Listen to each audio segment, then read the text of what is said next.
Let's be honest for a second. Walking into a crowded cafeteria, joining a new class, or just trying to figure out where you fit in can be incredibly intimidating. We are told our whole lives, just be ourselves and make friends. But nobody really gives us an instruction manual on how to actually do that. Figuring out how to turn a stranger into an acquaintance and an acquaintance into a real friend is a skill. And like any skill, it can be learned. Welcome to episode 7 of Progress Over Perfect, the podcast where we focus on practical, everyday growth. Today, we're talking about something everyone deals with but rarely talks about out loud: how to make friends, and more importantly, how to keep them. Our focus today is not about how to become the most popular person in your school. Popularity is often just about being known, but friendship is about being understood. Today, we're going to break down how to build a meaningful connection based on trust, kindness, communication, and mutual respect. We'll look at what the research says, highlight some tried and true principles, and give you practical steps you can start using right away. Before we talk about how to build friendships, let's look at why they're so vital. When we think of health, we usually think of sleep, nutrition, and exercise. But social connection is just as important for our physical and mental well-being. According to the Mayo Clinic, having good friends increases your sense of belonging, boosts your overall happiness, and significantly reduces stress. On a deeper level, according to the American Psychological Association, or the APA, healthy friends during your teenage years are absolutely crucial for identity formation and emotional development. Friends help you figure out who you are outside of your family. But it's important to remember that quality matters a lot more than quantity. Having 1 or 2 close friends who truly understand you is far more beneficial to your mental health than having dozens of shallow acquaintances. If friendships are so great, why does making them feel so difficult sometimes? If you find it hard to put yourself out there, you're not alone. It is completely normal. According to the National Institutes of Health, social anxiety affects nearly 1 in 3 adolescents at some point. The fear of being judged, saying the wrong thing, or facing rejection is a very real biological response. Our brains are hardwired to want to belong to the group, so the risk of rejection feels like a major threat. Making friends also takes time, and we live in a world that expects instant results. You aren't going to become best friends with someone after the 5-minute conversation. Recognizing that friendships are a slow progress can take the pressure off those initial interactions. So how do you actually start?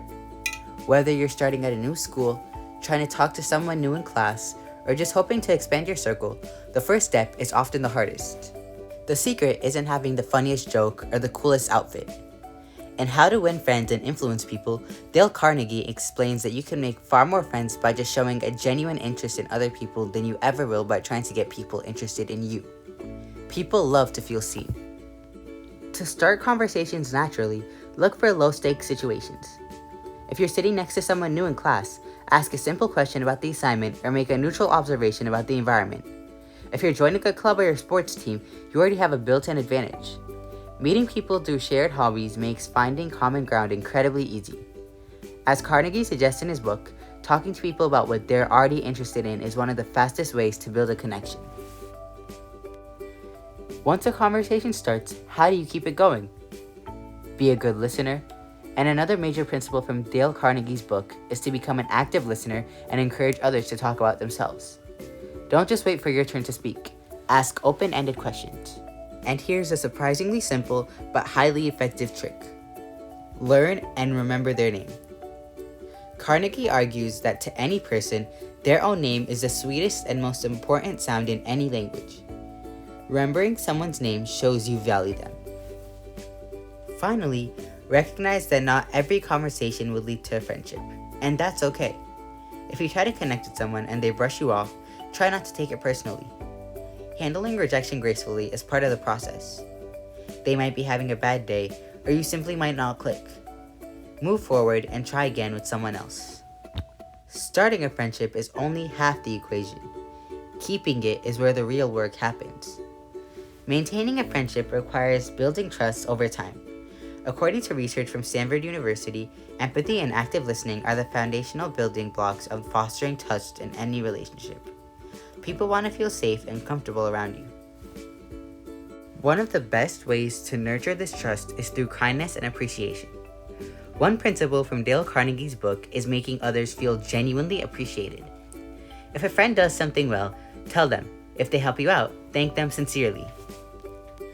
This also applies when you're becoming part of a wider friend group or reconnecting with someone you haven't talked to in a while. Reach out, check in on them, and show that you value their presence in your life. It is also vital to recognize the difference between healthy and unhealthy friendships. A healthy friendship is a two-way street where both people put in effort, respect boundaries, and lift each other up. Unhealthy friendships often feel draining, one-sided, or involve pressure to act like someone you're not. We also have to talk about social media. While texting and social media platforms are great tools for staying in touch, they can sometimes create the illusion of closeness without the depth. Social media is to support your friendships, not replace face-to-face interactions. Ultimately, building strong connections keeps us grounded. Research from Harvard University's study of adult development suggests that close relationships are the single strongest predictor of long-term health and happiness. Similarly, according to the CDC, youth who feel strongly connected to their peers in their school environment are significantly protected against poor mental health outcomes. Even with the best intentions, it's easy to stumble. Let's look at a few common mistakes people make when they're trying to navigate friendships. First, trying too hard to impress people. When you're trying to act like someone you aren't just to fit in, you attract people who like the fake version of you, which is exhausting to maintain. Second, dominating the conversation. If you're only talking about your own problems and your own interests, the other person will eventually pull away. Third is being overly negative.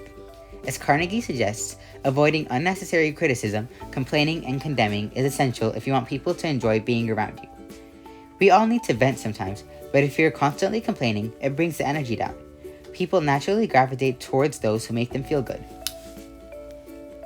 The challenge of the week is to practice 2 specific skills we talked about today. First, I challenge you to strike up a brief, low-stakes conversation with someone you don't normally talk to. Maybe someone in your homeroom or in your bus. Ask them one open-ended question about an interest of theirs. Second, make a conscious effort to remember their name and use it when you say goodbye. Notice how their expression changes when you do. It's a small step, but it's the exact kind of small step that genuine friendships are built on. Thank you for tuning into Progress Over Perfect. Remember, making friends is a skill that takes time, effort, and patience. Don't worry about being perfect. Just focus on making progress, one genuine conversation at a time. If you like this video, make sure to like and subscribe and share it with a family member that might benefit from this. Have a great week and take care of yourselves.